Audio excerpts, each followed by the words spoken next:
Hello students, welcome to class 12 accountancy. We are going to discuss first regarding the syllabus. In the syllabus we have two parts, part A and part B. Part A is known as accounting for not-for-profit organizations, partnership firm and companies, and part B is known as financial statement analysis. In part A we have three units. First unit is regarding financial statements of a not-for-profit organization. ऐसी business ऐसे organisation जो profit के लिए work नहीं करती हैं. And then second we have accounting for partnership firm and third we have accounting for companies.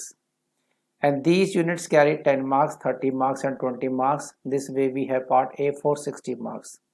Then we have part B. In part B we have two units, analysis of financial statement. In this unit we will have 4 chapters and we will have a discussion later on. And this consists of 12 marks, and then we have another unit that is cash flow statement and it is for 8 marks. This way part B is of 20 marks. So part A and part B comprises 80 marks. Then we have project work under part C. Under project work we will have a project for 20 marks that is split into 3 ways. Number 1, project file for 4 marks. Number 2, written test that is for 12 marks. And number 3 is viva voce. So we will have 3 type of test in the project work, and this is total for 20 marks. So 60 marks for part A, 20 marks for part B and 20 marks for project work. This way total comes to 100. So this is regarding the discussion of syllabus. And now for the academic session 2021 we are going to start our syllabus with the fundamentals of partnership. So before we go to the syllabus of before we start the fundamental partnership, let's see a little glimpse on the content and the topics we are going to discuss. First chapter है हमारे पास fundamental partnership. Second chapter हमारे पास होगा goodwill, nature and valuation. Third chapter change in profit ratio. Fourth chapter admission of partner. Fifth chapter retirement death of partner and sixth chapter dissolution of partnership firm. So one by one we will have a discussion on these chapters. One way we will have a discussion in theory and another way we will have a discussion in the practicals. So after discussing the practicals we will also give you some assignment to work. Now start with the basic concept of the partnership. Number 1 is meaning of partnership. सबसे पहले हमें पता होना चाहिए कि partnership firm जो है it is governed by partnership act 1932. Class 11th में आपने under the forms of business enterprises we have already discuss about the types of partnership. हाँ, 2 तरह के पार्टनरशिप हमने डिस्कस की थी. एक तो जनरल पार्टनरशिप और दूसरी जो थी हमारी लिमिटेड लायबिलिटी पार्टनरशिप. तो हम इस पूरी पार्टनरशिप फर्म के अंदर सिलेबस के अंदर हम जनरल पार्टनरशिप के बारे में डिस्कस करेंगे. So under general partnership it is governed by partnership act 1932 and as per the section 4 of this partnership act 1932, partnership is a relation between the persons who have agreed to share the profit of a business carried on by all or any one of them acting for all. तो partnership एक ऐसा relation है कुछ लोगों के बीच में जिन्होंने एक बिजनेस को चलाने के लिए प्रॉफिट को शेयर करने का जो है एग्री किया है और वो बिजनेस जो है कोई एक या सब लोग मिलकर चला सकते हैं. And the persons must be competent to make contracts and the business should be lawful. जो भी बिजनेस चलाएं जो पर्सन्स हैं जो पार्टनर्स बनेंगे वो पर्सन जो है कॉम्पिटेंट होने चाहिए. वो कॉम्पिटेंट कैसे होते हैं इसके बारे में डिस्कस करेंगे. एंड नेक्स्ट जो है हमारे पास है meaning of partners, partnership firm and firm's name. Partners होते हैं the person who agreed to enter into partnership with one another and individually these are called partners. तो जितने भी नंबर ऑफ पार्टनर्स हैं इनको इंडिविजुअली हम पार्टनर्स कहते हैं. फर्म, जब इन सब इंडिविजुअल्स को अगर हम ग्रुप में कहें तो उसे हम पार्टनरशिप फर्म कहेंगे. पार्टनरशिप जो होता है पार्टनर्स के बीच में जो रिलेशन होता है उसे हम पार्टनरशिप कहते हैं. और फर्म्स नेम जो होता है जिस नाम से पार्टनरशिप बिजनेस को चलाया जाएगा उसे हम फर्म्स नेम के नाम से जानते हैं. Now we are going to discuss about the features of partnership. First feature we have that is association of 2 और मोर पर्सन्स. कोई पार्टनरशिप फर्म जो कंस्टिट्यूट होती है उसके अंदर 2 कंप्लीट पर्सन को होना जरूरी है और मैक्सिमम जो हो सकते हैं that could be that can not exceed 50 as per the rule number 10 of companies miscellaneous rule 2014. तो ये जो है आपके जो कंपनीज मिसलेनियस रूल्स के बारे में जो आपको इसमें जानने की जरूरत नहीं है. ये आपका सब्जेक्ट का आपका सिलेबस, इसमें कोई डिस्कशन नहीं है। बस यही है कि आपको से जानना चाहिए कि कौन से रूल जो है गवर्न करते हैं मैक्सिमम ऑफ पार्टनर्स के लिए। ऐसे ही section 464 of companies act 2013 empower central government to allow maximum number partners in a firm up to 100। ऐसे जो है हमारा है कंपनीज एक्ट 2013, जिसके बारे में आपने 12th में 11th में पढ़ा हुआ है, उसका सेक्शन जो है 464 जो है सेंट्रल गवर्नमेंट को एम्पावर करता है, उसको राइट देता है कि पार्टनरशिप फर्म के अंदर मैक्सिमम पार्टनर जो है 100 तक हो सकते हैं, उससे ज़्यादा नहीं। तो राइट नाउ जो है सेंट्रल गवर्नमेंट ने जो अप्रूव किया हुआ है वो 50 नंबर पार्टनर्स तक अप्रूव किया हुआ है। तो 50 के बाद 60, 70, 75, 80 कुछ भी नंबर करना हो तो सेंट्रल गवर्नमेंट के पास पूरा राइट है, वो कभी भी जो है नोटिफिकेशन ला के नंबर पार्टनर्स को चेंज कर सकती है। तो आपको जो है 464 सेक्शन के बारे में और आपका मिसलेनियस रूल के बारे में जानने की कोई जरूरत नहीं है, क्योंकि सिलेबस का पार्ट नहीं है। आगे हमने बात की कि जो भी पार्टनरशिप फर्म के अंदर पार्टनर्स होते हैं दे मस्ट बी कॉम्पिटेंट। तो कॉम्पिटेंट पर्सन कौन कहलाएंगे? Every person is competent except कि पहली बात तो माइनर ना हो, क्योंकि माइनर पर्सन जो होता है वो पार्टनरशिप फर्म के अंदर एंटर नहीं कर सकता, क्योंकि वो किसी भी कॉन्ट्रैक्ट को साइन करने के लिए लीगली कॉम्पिटेंट नहीं होता। Second thing, a person with unsound mind. Unsound mind मतलब होता है कोई पागल या कोई दिवालिया जो मेंटली जो है किसी काम करने के काबिल ना हो। And third person, the person is disqualified by law. अगर लॉ ने किसी भी तरीके से किसी पर्सन को डिसक्वालीफाई कर दिया है तो वो पर्सन भी जो है किसी पार्टनरशिप एग्रीमेंट के अंदर नहीं आ सकता। तो this is regarding the first feature. Second feature we have agreement और contract. The relationship of partners is of contractual nature. It arises from an agreement. The agreement may be expressed or implied. The partnership may be for a particular venture or a particular period or a particular will.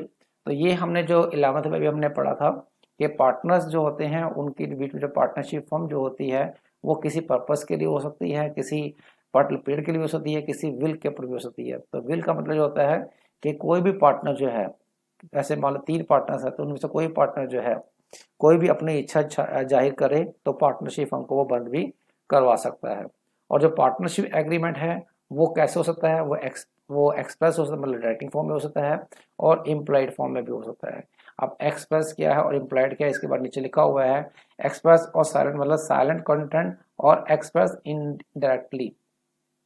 तो वो कहने वाला ये है कि जो agreement जो होना चाहिए वो एक्सप्रेस वाला राइटिंग फॉर्म में होना चाहिए, या इम्प्लॉयड मतलब इसको मतलब लिखे हो ना भी हो और आपस में म्यूचुअल अगर वो एग्रीमेंट है तो वो भी एग्रीमेंट माना जाएगा। तो हर जरूरी नहीं है कि पार्टनरशिप एग्रीमेंट जो हो राइटिंग में भी हो, ओरल में भी हो सकता है। और अंडरस्टूड, तो एम्प्लॉयड का मतलब जो होता है अंडरस्टूड। तो अगर अंडरस्टूड उनके बीच में अंडरस्टैंडिंग अच्छी है तो उससे भी पार्टनरशिप एग्रीमेंट माना जा सकता है। Next we have business. जो भी पार्टनरशिप बिजनेस है वो जो है वो partnership can be found for the purpose carried on in a business. Business includes every trade, occupation, and profession. The business to be carried on by a firm must be legal. Example, gambling and betting are the businesses, but these are not legal. So these are illegal. मतलब कोई business जो आप चला रहे हैं वो legal होना चाहिए। इलीगल बिजनेस जो है वो पार्टनरशिप एक्ट 1932 कवर नहीं करता या लॉ उसको परमिट नहीं करता। शेयरिंग ऑफ प्रॉफिट, पार्टनर्स के बीच में जो है आपस में कोई ना कोई प्रॉफिट रेशो एग्री होनी चाहिए। अगर नहीं एग्रीड है तो उसके लिए जो है अलग से प्रोविजन है जिसके बारे में बाद में डिस्कस करेंगे। Mutual agency. म्यूचुअल एजेंसी का मतलब ये होता है कि आपस में इनका रिलेशन, पार्टनर्स का आपस में एक रिलेशन कि एक ही टाइम पे जो है एक पार्टनर जो एजेंट कहला सकता है, दूसरा पार्टनर प्रिंसिपल कहला सकता है। तो एजेंट और प्रिंसिपल का रिलेशन का मतलब ये होता है कि एक ही टाइम पे एक पर्सन अगर पार्टनरशिप फर्म के लिए काम करता है तो बाकी पार्टनर जो है उसके किए गए जितने भी काम होते हैं उसके लिए वो उनको मानने के लिए बाध्य होते हैं। तो जो पर्सन एक्टिव होता है तो वो एजेंट कहलाता है, और जो पैसिव होते हैं जो काम नहीं कर रहे होते हैं वो प्रिंसिपल कहलाते हैं।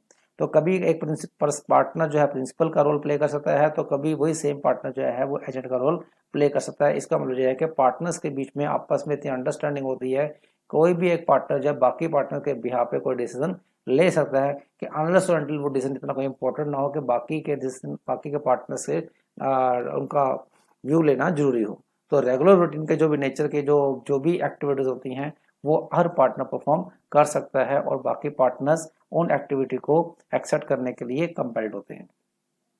And now we talk about the partnership deed के पार्टनरशिप डीड क्या होती है, ये भी हम 11th में पढ़ चुके हैं। तो पार्टनरशिप डीड क्या है, बेसिकली एक डॉक्यूमेंट है जिसमें पार्टनर्स से रिलेटेड जितने भी या फर्म से रिलेटेड जितने भी टर्म्स एंड कंडीशंस हैं उनको मेंशन किया जाता है। इसकी जरूरत क्यों होती है? एक तो पहली बात तो यह है कि पार्टनरशिप डीड जो है वो ओरल हो सकता है, राइटिंग में हो सकता है, और इसकी जरूरत इसलिए भी होती है क्योंकि हर चीज़ का सोल्यूशन जो हो सकता है वो लॉ के अंदर ना हो। तो इसलिए जरूरी होता है किसी पॉसिबल डिस्प्यूट को अगर अवॉइड करना है तो उसके लिए जरूरी है कि पार्टनर्स के बीच में जो है एग्रीमेंट राइटिंग में ही हो। मेन कंटेंट्स किसी पार्टनरशिप में क्या क्या हो सकते हैं, तो हम सारे कंटेंट्स की बात नहीं कर रहे हैं, सिर्फ मेन कंटेंट्स की बात कर रहे हैं। Just like profit share ratio among the partners, capital of the firm and contribution of individual partners, rate of interest on the capital if it is allowed. तो पार्टनर्स के बीच में प्रॉफिट रेशियो क्या होगी, हर पार्टनर जो है capital कितनी कितनी लेके आएगा, कैपिटल के ऊपर रेट ऑफ इंटरेस्ट मिलेगा या नहीं मिलेगा, मिलेगा तो कितना मिलेगा, rate of interest of partner of the firm और by the firm to the partner, अगर एक पार्टनर ने फर्म को लोन दिया हुआ है उसके ऊपर उसको कितना रेट ऑफ इंटरेस्ट मिलेगा, और अगर फर्म ने किसी पार्टनर को दिया हुआ है तो फर्म उसे किस रेट पे इंटरेस्ट चार्ज करेगी। And the manner in which the accounts the goodwill the firm shall be calculated. कई तरह के ओकेजन्स होंगे जहां हमें गुडविल की वैल्यूएशन करनी पड़ेगी, गुडविल होती क्या है, उसकी वैल्यूएशन क्यों की जाती है, इसके बारे में डिटेल में बाद में बात करेंगे। तो गुडविल को कैसे निकाला जाएगा, उसके क्या क्या तरीके होंगे, क्या क्या मेथड्स होंगे, इनके मेथड्स के बारे में पार्टनर ने मेंशन किया जाता है। The manner in which the amount due to the retiring partner और द लीगल एयर्स और the deceased partner will be paid. कोई अगर पार्टनर फर्म को छोड़ के जाता है या किसी पार्टनर की डेथ हो जाती है तो उस केस में जो भी उसके रिप्रेजेंटेटिव है उनको अमाउंट कैसे पे किया जाएगा। And the manner in which the account shall be settled on the dissolution of the partnership firm. अगर फर्म बंद हो जाती है तो किस तरीके से जो है अकाउंट को सेटल किया जाएगा। And now regarding some of the provisions which are not mentioned, if these are not mentioned in the partnership deed, अगर कुछ प्रोविजन पार्टनरशिप में मेंशन नहीं किए गए हैं तो पार्टनरशिप एक्ट 1932 जो है वो कुछ सजेशंस देता है। वो सजेशंस क्या हैं, ये हमारे पास 5 तक सजेशंस हैं कि अगर in the absence of partnership agreement और partnership deed the following the provisions have to be applied.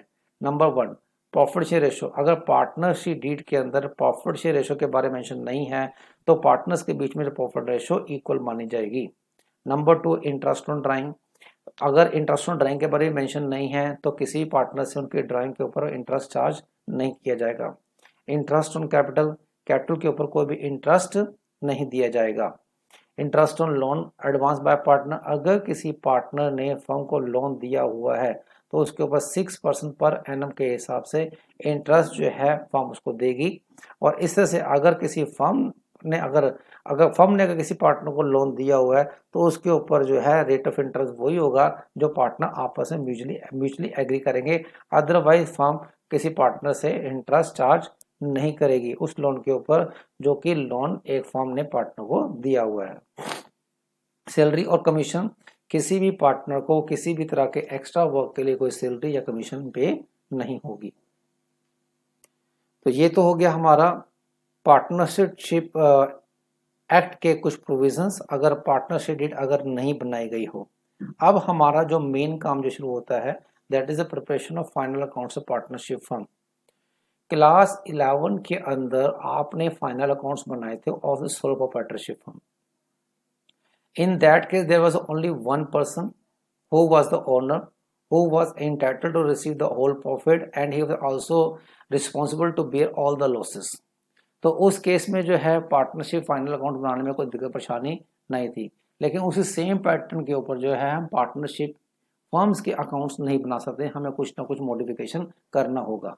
तो क्लास 11 के अंदर जो फाइनल अकाउंट्स आपने पढ़े थे वो आपने पढ़ा था preparation of trading account, preparation of profit and loss account and balance sheet. अब प्रॉब्लम क्या आती है कि जो ट्रेडिंग अकाउंट जो है वो वैसे ही बनेगा जैसे हमने क्लास 11 में सीखा। उसके बाद जो है हम बनाते हैं आपका profit and loss account, profit and loss account भी वैसे ही बनेगा। लेकिन अगर आप याद करें तो क्लास 11 के अंदर हमने प्रॉफिट एंड लॉस के अंदर बिजनेस की एक्सपेंसिव इनकम के अलावा हमने पार्टनर से रिलेटेड एक्सपेंसिव इनकम भी दिखाए थे।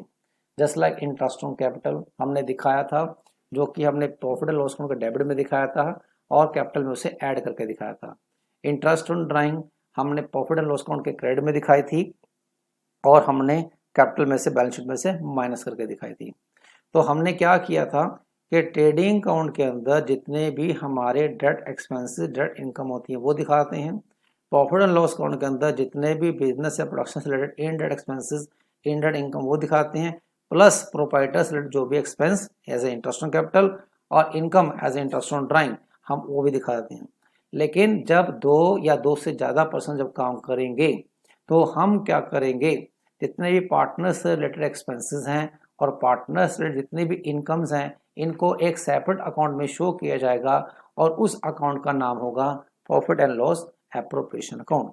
इसका मतलब कि हम ट्रेडिंग अकाउंट को तो एज यूजुअली बंद करेंगे, प्रॉफिट एंड लॉस अकाउंट को जब बंद करेंगे तो उसमें हमें क्या करना होगा, जितने भी बिजनेस के इनडायरेक्ट एक्सपेंसेस हैं इनडायरेक्ट इनकम निकालने के बाद जो प्रॉफिट बचेगा वो प्रॉफिट कहलाएगा वो आपका नेट प्रॉफिट बिफोर एप्रोप्रिएशंस। और इस प्रॉफिट को जो है हम ट्रांसफर कर देंगे एक नए अकाउंट में जिसका नाम होगा profit and loss appropriation account. So profit and loss appropriation account के अंदर हम वो सब एक्सपेंसेस जो कि फर्म ने पार्टनर को देने हैं वो उसके डेबिट में दिखाए जाएंगे, just like interest on capital, capital पे फर्म ने इंटरेस्ट देना होता है, सैलरी, कमीशन, इसके अलावा जो है आपका लास्ट में जो है डिविडेंड प्रॉफिट। ऐसे ही क्रेडिट के अंदर जो है हमारा जो हो सकता है इंटरेस्ट ऑन ड्राइंग हो सकता है और इसके अलावा जो है interest on loan advance by firm to the partner.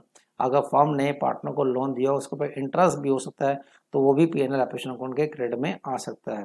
तो इस तरीके से P N L application account को हम बंद करते हैं और बंद करने के बाद जो प्रॉफिट और लॉस निकलता है उससे हम डिविजिबल प्रॉफिट या डिविजिबल लॉस का नाम देते हैं। तो इस तरीके से प्रॉफिट और लॉस एप्लीकेशन अकाउंट बन सकता है। इसको हम प्रैक्टिकल के थ्रू समझने की कोशिश करेंगे लेटर स्टेज के ऊपर। And then we will prepare capital accounts of partner.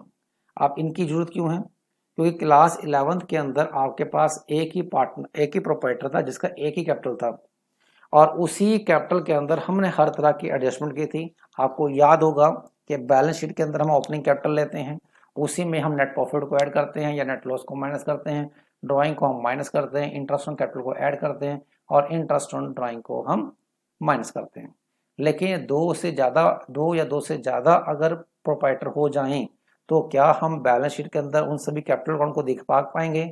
मान लिए 3 पार्टनर्स हैं और अगर हम तीनों पार्टनर्स की कैपिटल को लायबिलिटी साइड में दिखाएं जिसके अंदर हम तीनों के पहले ओपनिंग कैपिटल ले लें और जितने भी एडजस्टमेंट प्लस माइनस करने वाली वो सब दिखा दें, तो इससे क्या होगा, हमारा प्रेजेंटेशन काफ़ी अनटाइडी और काफ़ी टीडियस हो जाएगा जिसको समझ पाना सा मुश्किल होगा और उसको प्रेजेंट करना भी जो है अनटाइडी होगा। तो इसके लिए हम क्या करते हैं, हम बैलेंस शीट में क्लोजिंग कैपिटल ट्रांसफर करने से पहले हम कैपिटल अकाउंट्स बना लेते हैं। तो अगर मान लो 3 पार्टनर्स हैं तो 3 पार्टनर के कैपिटल अकाउंट हम बना लेते हैं कंसोलिडेटेड, इकट्ठे बना लेते हैं, जिसमें हम क्या करते हैं पार्टनर्स के 3 कॉलम लेफ्ट में और पार्टनर्स के 3 कॉलम राइट में और एक एडिशनल पार्टिकुलर कॉलम। तो सबसे पहले हम पार्टनर्स की ओपनिंग कैपिटल ले लेते हैं, उसके अंदर जितने भी पार्टनर्स से रिलेटेड जो बिजनेस ने पार्टनर को देना है, इंटरेस्ट ऑन कैपिटल जो कि पी एन एल एप्लीकेशन के डेबिट में आता है और कैपिटल अकाउंट क्रेडिट में आएगा। उसके अलावा जो है सैलरी है, कमीशन है जो कि P N L application debit में आएगा और पार्टनर्स कैपिटल अकाउंट के क्रेडिट में आएगा। और इसके अलावा जो है किसी पार्टनर ने ड्राइंग की है जो कि ट्रैवल्स के डेबिट में होती है, वहाँ से उठा के जो है हम कैपिटल अकाउंट के डेबिट में दिखा सकते हैं। इसके अलावा जो है इंटरेस्ट ऑन ड्राइंग जो कि पी एन एल एप्लीकेशन के क्रेडिट में होगा, जो बिजनेस की इनकम है और पार्टनर के लिए एक्सपेंस है तो पार्टनर बीए करेगा, तो इसलिए उसको हम कैपिटल अकाउंट के डेबिट में दिखा देंगे। इतना करने के बाद जो है हम कैपिटल अकाउंट को क्लोज करेंगे और कैपिटल अकाउंट क्लोज करने के बाद नॉर्मली हमारे पास क्या होगा, क्रेडिट साइड जो होगी कैपिटल अकाउंट की डेबिट साइड से ज़्यादा होगी और जो बैलेंस बचेगा वो कहलाएगा टू बैलेंस सी डी और ये कहलाएगा क्लोजिंग कैपिटल और ये क्लोजिंग कैपिटल जो होगा बैलेंस शीट के अंदर लायबिलिटी साइड में दिखाए जाएंगे। तो इस तरीके से जो है हमारा जो फाइनल अकाउंट्स का जो सिस्टम है या सेट है जिसके अंदर हमारे पास 6 चीज़ें हैं। एक तो हमारे पास है ट्रेडिंग अकाउंट, दूसरा है प्रॉफिट एंड लॉस अकाउंट, तीसरा profit and loss appropriation account, fourth number पे है कैपिटल अकाउंट, फिफ्थ नंबर पे करंट अकाउंट्स के बारे में बाद में डिस्कस करेंगे क्या होते हैं, एंड लास्ट हमारे पास है बैलेंस शीट। तो अब हम बात करते हैं कि profit and loss appropriation account कैसे बनाया जाता है। Trading account profit and loss account बनाना हमारा सिलेबस में नहीं है क्योंकि हम इसको 11th में ऑलरेडी हम सोल प्रोप्राइटरशिप वाले केस में हम सीख चुके हैं। तो profit and loss appropriation account कैसे बनेगा? तो profit and loss appropriation account जो बनेगा वो प्रॉफिट एंड लॉस अकाउंट बनाने के बाद, बंद करने के बाद बनेगा। और इसका पर्पस क्या है कि अगर प्रॉफिट एंड लॉस अकाउंट का डिफरेंस जो भी है, अगर नेट प्रॉफिट है तो ही profit and loss appropriation account बनता है, और अगर लॉस है तो उस केस में जो है एक अलग से स्पेशल उसका ट्रीटमेंट होगा, वो हम अलग से बाद में डिस्कस करेंगे। सो नॉर्मली जो होता है profit and loss appropriation account जो बनता है, प्रॉफिट को एप्रोप्रिएट करने के लिए बनता है, प्रॉफिट को डिस्ट्रीब्यूट करने के लिए बनता है। तो प्रॉफिट एंड लॉस एप्रोप्रिएशन के फीचर्स क्या क्या होंगी कि हमें कैपिटल पे इंटरेस्ट कैसे दिखाना है, कैपिटल और पार्टनर्स को सैलरी कमीशन अगर पार्टनरशिप में वो कैसे दिखानी है, इंटरेस्ट ऑन ड्राइंग कैसे चार्ज करना है, और अगर प्रॉफिट का कुछ पैसा बचा के रखना है, प्रॉफिट बचा के रखना है, उसके लिए हम जनरल रिजर्व, सीक्रेट रिजर्व कैसे क्रिएट करना है, और लास्ट में जो है प्रॉफिट जो है पार्टनर्स के बीच में कैसे डिस्ट्रीब्यूट करने हैं। तो ये हम सब प्रैक्टिकल के थ्रू हम समझेंगे। पहले थियोरेटिकल पार्ट समझना बहुत जरूरी है। अब कुछ इंपॉर्टेंट पॉइंट। पहली बात कि profit and loss appropriation account is an extension of profit and loss account. Extension इसलिए है क्योंकि 11th के अंदर हमें जब सोल प्रोप्राइटर था तो हमारे को प्रॉफिट लॉस अकाउंट के अंदर ही हमारा काम खत्म हो गया था, वहीं से हमने नेट प्रॉफिट निकाल लिया था। लेकिन दो या दो से ज़्यादा पार्टनर जब हो जाते हैं तो हमें प्रॉफिट एंड लॉस अकाउंट को एक्सटेंड करना पड़ता है, और इसलिए जो है हम एक्सटेंडेड अकाउंट को profit and loss appropriation account का नाम देते हैं। Second important point, profit and loss appropriation account is prepared to distribute the profit, but in case if there is a loss revealed by a profit and loss account and there are some expenses charged in nature to be taken into consideration can be adjusted in the loss। तो कहने वाला ये है कि profit and loss appropriation जो बनता है वो तभी बनता है जब हमारा profit and loss account profit को रिवील करता है। अगर वो रिवील कर रहा है तो हम क्या करते हैं, प्रॉफिट लॉस अकाउंट को वहीं बंद कर देते हैं। लेकिन अगर हमारे पास कुछ एक्सपेंस चार्ज नेचर के होते हैं, जिसके बारे में डिटेल में बाद में बात करेंगे कि एक्सपेंसेस दो तरह के होते हैं, expenses as a charge nature के, expenses as an operation nature के। ब्रीफली मैं इतना ही कहना चाहूँगा कि एक्सपेंसेस चार्ज नेचर वो होते हैं जो फर्म को हर हालत में देने ही पड़ते हैं, चाहे फर्म का प्रॉफिट हो चाहे प्रॉफिट ना हो। और एप्रोप्रिएशन एक्सपेंस हम तब देते हैं अगर हमारा प्रॉफिट है, अगर प्रॉफिट नहीं है तो हम एक्सपेंस नहीं देते। तो इसके बारे में हम डिटेल में बात करेंगे कि अगर इन केस अगर profit and loss account loss represent करता है और कुछ एक्सपेंसेस चार्ज जैसे के रह गए हैं जो पहले कंसिडर नहीं किए गए थे, तो उसे प्रॉफिट एंड लॉस अकाउंट के एप्रोप्रिएशन में कैसे शो किया जाएगा, इसके बारे में हम डिटेल में डिस्कशन करेंगे। इसके अलावा जो है जो एक्सपेंसेस चार्ज नेचर जो हो सकते हैं वो हो सकता है कि जो पार्टनर ने फर्म को लोन दिया उस पर इंटरेस्ट जो फर्म की तरफ से बनता है, मैनेजर की कमीशन कि मैनेजर ने फर्म के लिए काम किया उस पर जो कमीशन पहले देनी रह गई थी वो कमीशन, या किसी पार्टनर ने अपनी कोई प्रॉपर्टी अगर फर्म को दे रखी है उसके ऊपर जो भी रेंट देना बनता है फर्म की तरफ से वो ऐसा एक्सपेंस। तो ये तीन तरह के एक्सपेंसेस जो हैं ये एक्सपेंसेस चार्ज इन नेचर कहलाते हैं। और इनका ब्रीफली मैं बताऊं, इनको ट्रीट करने का तरीका क्या होगा कि जब आप प्रॉफिट ऑपरेशन अकाउंट बनाएंगे और पीएनएल अकाउंट आपको लॉस दिखा रहा है तो उस लॉस के अंदर इन तीन एक्सपेंसेस को ऐड कर देंगे, और अगर पीएनएल अकाउंट प्रॉफिट दिखा रहा है तो इन तीन एक्सपेंस को प्रॉफिट में से माइनस करके दिखाएंगे। उसके बाद ही हमारा पीएनएल ऑपरेशन अकाउंट बनना शुरू होगा, और इस चीज को हम प्रैक्टिकली क्वेश्चंस के थ्रू अच्छी तरह का समझ पाएंगे। अब बात आती है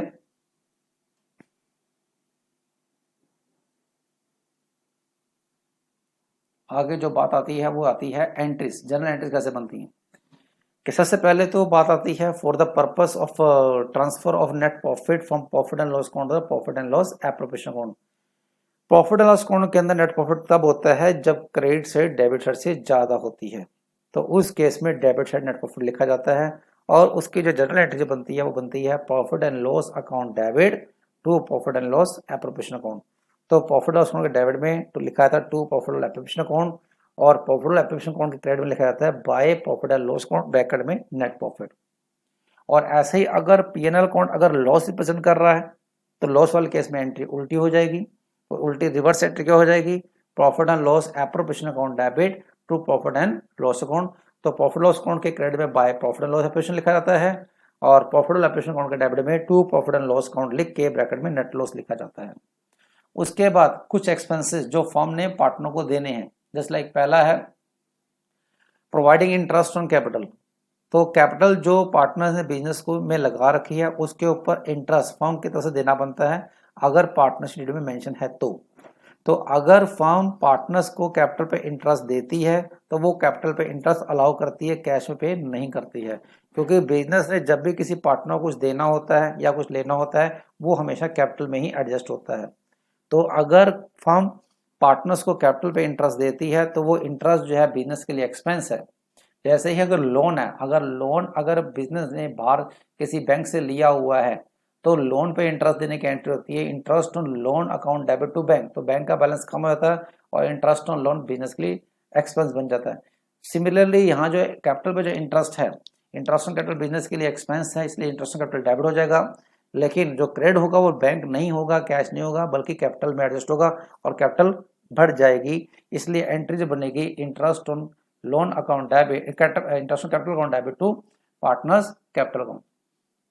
तो ये जिस तरह से मैं आपको दिखाने की कोशिश कर रहा हूँ। उसके बाद ये जो इंटरेस्ट ऑन कैपिटल जो है ये बिजनेस के लिए एक्सपेंस है और ये एक्सपेंस जो रिलेट करता है पार्टनर से, इसलिए इसको हम जो अपने नया अकाउंट बनाया उसमें हम ट्रांसफर करेंगे।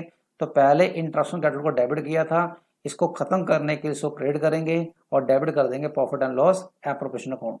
एंट्री बन जाएगी profit and loss appropriation account debit to interest on capital.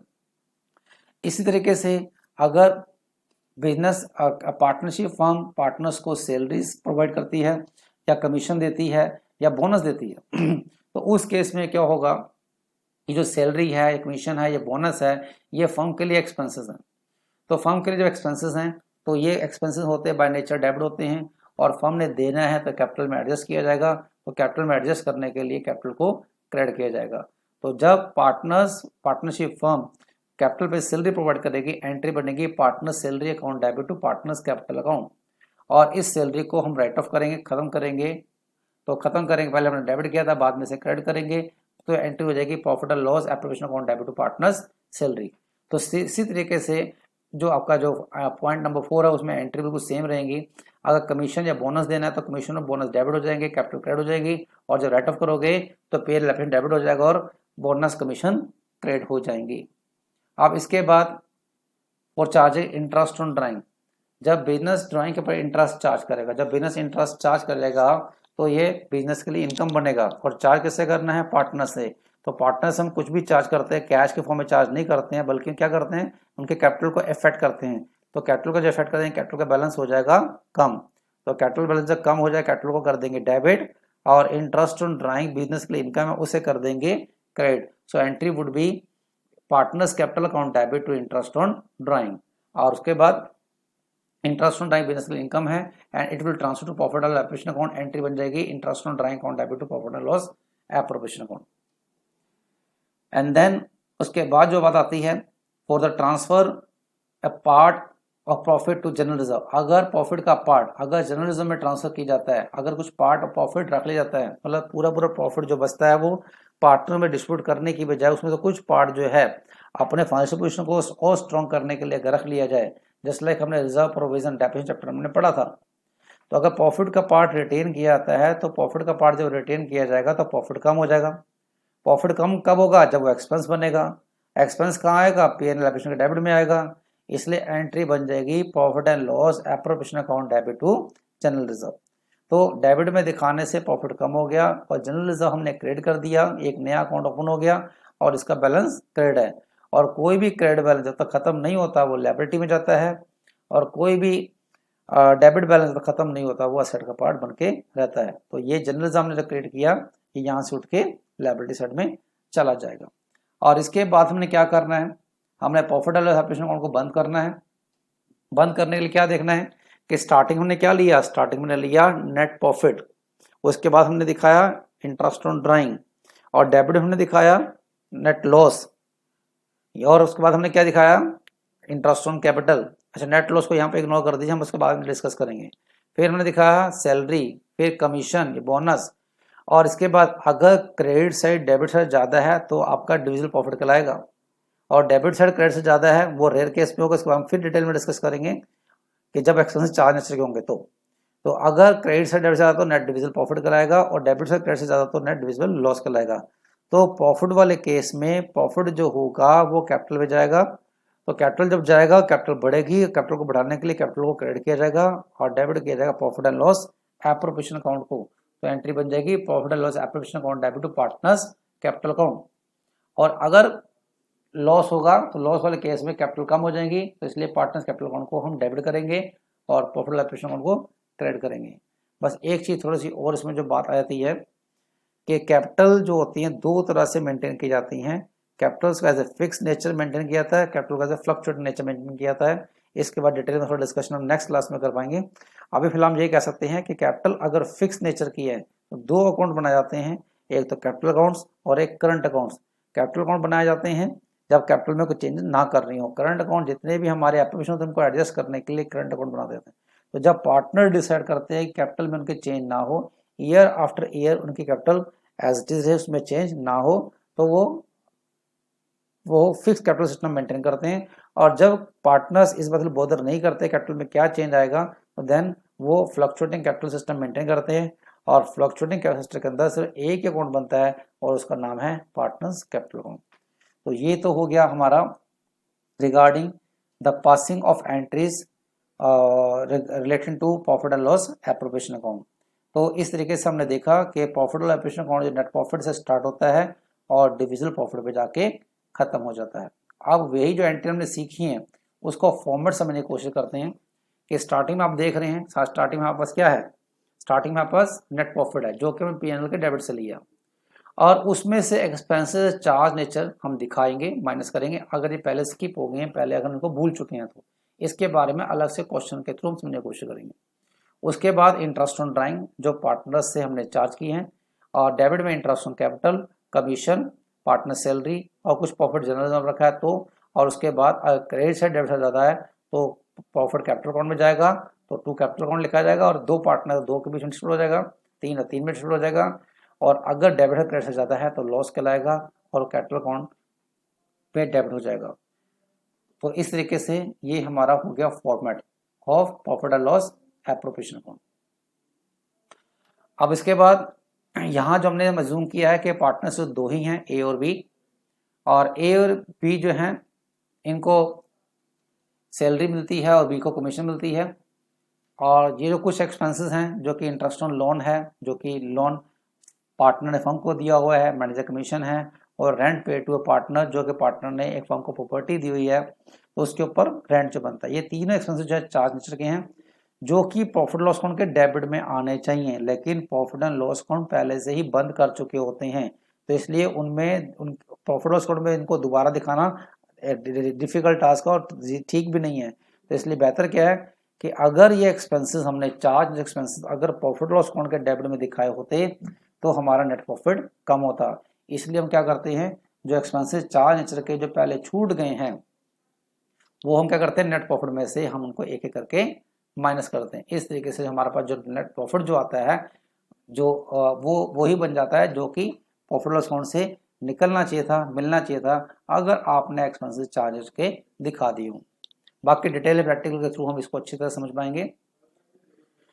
और रही बात प्रॉफिट और लॉस की, जो डिविजिबल प्रॉफिट होगा या लॉस होगा दोनों में से एक चीज आ सकती है, दोनों चीजें इकट्ठी नहीं आ सकती हैं। स्टार्टिंग में भी जो है नेट प्रॉफिट आता है, नेट लॉस होता है, नेट लॉस का जिक्र नहीं किया गया क्योंकि एक्सपेंसेस चार्ज के बारे में बाद में डिस्कस करने वाले हैं, इसलिए यहाँ पर हमने उसको नहीं दिखाया। अब जो बात करने जा रहे हैं मेंटेनेंस और कैपिटल अकाउंट, ये आज के सेशन का लास्ट टॉपिक, उसके बाद हम प्रैक्टिकल्स पे आ जाएंगे and then we will again move to the theoretical part in order to complete the practical questions. तो मैंने आपको बताया कि कैपिटल अकाउंट जो मेंटेन होते हैं वो दो तरीके से मेंटेन होते हैं कि जब कैपिटल को फ्लक्चुएटिंग रखा जाता है और जब कैपिटल को फिक्स रखा जाता है। जब फ्लक्चुएटिंग रखा जाता है तो होता है क्या है, जो स्टार्टिंग में जो कैपिटल होती हैं वो कैपिटल जो है ईयर आफ्टर चेंज होती रहती हैं। जो भी एप्रोप्रिएशंस होती हैं, जो भी हम प्रॉफिट लॉस एप्रोप्रिएशन के डेबिट में दिखाते हैं वो कैपिटल अकाउंट के क्रेडिट में आती हैं क्योंकि वो बिजनेस के लिए एक्सपेंस है और पार्टनर के लिए इनकम है। तो जो भी इनकम बिजनेस तरफ से पार्टनर तरफ बनती है उसे कैपिटल अकाउंट बढ़ जाता है, तो क्रेडिट साइड से कैपिटल अकाउंट बढ़ता है। तो एंट्री यहाँ बन गई interest capital to partners capital, salaries to partners capital, और जो डिविजिबल प्रॉफिट है उसके लिए profit account debit to partners capital account. इसके अलावा अगर किसी पार्टनर ने फर्म के अंदर कुछ फर्दर कैपिटल इंट्रोड्यूस किया हुआ है तो उसकी एंट्री बन जाएगी बैंक या cash account debit to partners capital account. तो कैपिटल अकाउंट क्रेडिट में एक तो opening balance capital, further capital introduce, interest on capital, salary, commission, bonus और डिविजिबल प्रॉफिट, ये जो लास्ट में लिखा हुआ है। और कैपिटल अकाउंट डेबिट में क्या क्या आ सकता है, ड्राइंग जो कि ट्रैवलर्स के डेबिट उठाई जाती हैं, और इंटरेस्ट ऑन ड्राइंग और नेट डिविजिबल लॉस। इसके अलावा अगर पार्टनर ने बिजनेस से अगर कैपिटल विड्रॉ की हुई है तो भी वो दिखाई जाएगी, एंड देन लास्ट में हम इसको बंद कर देते हैं और हमारे पास आती है टू बैलेंस सीडी, ये हमारे पास जो है क्लोजिंग कैपिटल कहलाती है। तो अब आती है बात कि जब कैपिटल को फिक्स रखा जाता है, जब कैपिटल को फिक्स रखा जाएगा बस इतना ध्यान रखिएगा, उसमें दो अकाउंट बनेंगे, एक तो कैपिटल अकाउंट बनेंगे और एक करंट अकाउंट बनेंगे। कैपिटल अकाउंट के अंदर ये चार चीज जिसमें मैं हाथ रख रहा हूँ, एक तो ओपनिंग बैलेंस, एक फर्दर कैपिटल इंट्रोड्यूस और एक कैपिटल विड्रॉन और क्लोजिंग कैपिटल, बस चार चीजें। बाकी सब चीजों के लिए जो है हम करंट अकाउंट बनाएंगे। तो आप देखते हैं कि जब कैपिटल को फिक्स रखा जाता है तो सबसे पहले हम पार्टनर्स कैपिटल अकाउंट बनाते हैं। तो पार्टनर्स कैपिटल अकाउंट स्टार्टिंग में लेते हैं, बैलेंस बीडी ओपनिंग कैपिटल लेते हैं, then further capital introduce. Cash और बैंक कब यूज करना है, अगर बैलेंस शीट में अगर कैश दिया तो कैश, अगर बैंक दिया तो बैंक, अदरवाइज दोनों में से कुछ भी यूज कर सकते हैं। डेबिट में कैपिटल विड्रॉन एंड लास्ट में से बंद करेंगे, हमारे पास बैलेंस शीट ही आ जाएगा। And then we will prepare to another account that is current account. तो करंट अकाउंट अगर हमारा बिजनेस पहला साल तो ओपनिंग बैलेंस नहीं हो सकता, अगर सेकेंड ईयर ऑनवर्ड्स है तो करंट अकाउंट के बैलेंस हो सकते हैं। कैपिटल अकाउंट के जो बैलेंस होते हैं हमेशा क्रेडिट होते हैं, किसी एक्सेप्शनल केस में डेबिट हो सकते हैं, लेकिन अब यहाँ पर डिस्कशन का टॉपिक नहीं है। करंट अकाउंट के बैलेंस अगर सेकेंड ऑनवर्ड बिजनेस का है तो क्रेडिट अगर बैलेंस दिया हो तो क्रेडिट साइड में बाय बैलेंस बीडी, और करंट अकाउंट डेबिट बैलेंस दिया हो तो डेबिट साइड में टू बैलेंस बीडी। अगर किसी पार्टनर का डेबिट बैलेंस तो डेबिट में आएगा और किसी पार्टनर क्रेडिट बैलेंस तो क्रेडिट में आएगा, मतलब दोनों साइड में दोनों के बैलेंस नहीं हो सकते हैं। Either balance of one partner will be shown on either side. इसके अलावा जितनी भी एप्रोप्रिएशंस हैं, इंटरेस्ट ऑन कैपिटल है, सैलरी है, कमीशन है और डिविडेंड प्रॉफिट है, वो क्रेडिट में, और डेबिट में ड्राइंग्स है, इंटरेस्ट ऑन ड्राइंग है और नेट डिविजिबल लॉस है वो। इसके बाद इनको बंद कर देंगे। किसी पार्टनर की क्रेडिट से डेबिट से ज्यादा होगी टू बैलेंस सीडी डेबिट बैलेंस कहलाएगा, और अगर किसी पार्टनर की डेबिट से क्रेडिट से ज्यादा होगी तो बाय बैलेंस सीडी क्लोजिंग आपका डेबिट बैलेंस कहलाएगा।